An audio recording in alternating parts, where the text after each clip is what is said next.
Hey gang, it's Amy Harber here with another Tomboy Beauty unboxing video. That's where you can find me on social media. This is one of those crazy way back Wednesday, throwback Thursday, time warp Tuesday, whatever day of the week you're watching this.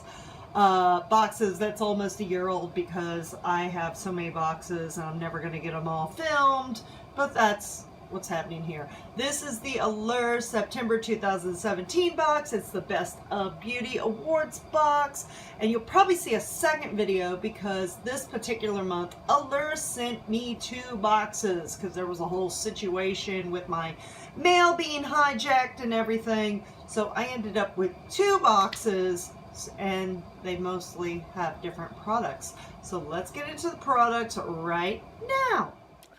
So we're getting into all these products of this September 2017 Best of Beauty Award winner.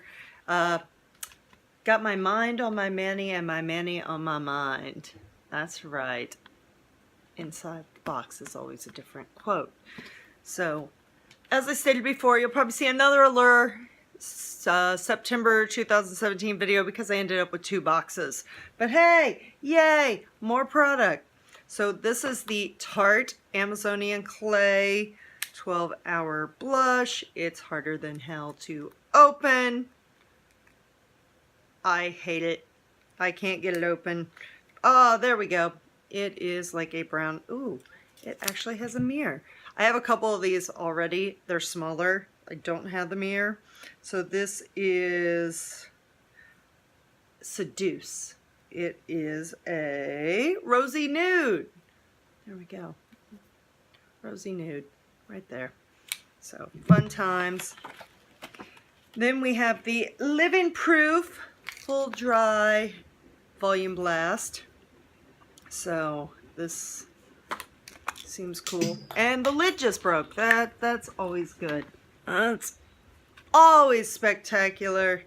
So hopefully, apparently it still works. So we're good to go. Then we have, oh, I love this line. Right now I'm using their sunscreen. It's so awesome. Junk Elephant Layla Retro Whipped. It smells so good. So it's moisturizing cream. You can't see. There we go because of my light blinding everything out there. Then we have the Kiehl's Midnight Recovery Eye. It's an eye cream. Looks awesome. And it smells like lavender. Who doesn't love a little lavender under the eyes? Then we have what I consider to be the most ridiculous, useless product ever. It's a beauty blender, but it's literally like the size of my thumbnail. It's like the smallest, like it's gonna get lost in like 2 seconds as soon as I put it in my bathroom. It's a ridiculous waste, though maybe I'll take it on my trip with me. It's probably great for concealer. I mean, it probably is great for concealer, but I mean, look, it's so tiny. So anyway, that's the September 2017 box. You know where to follow me. I'll see you next time. Bye-bye.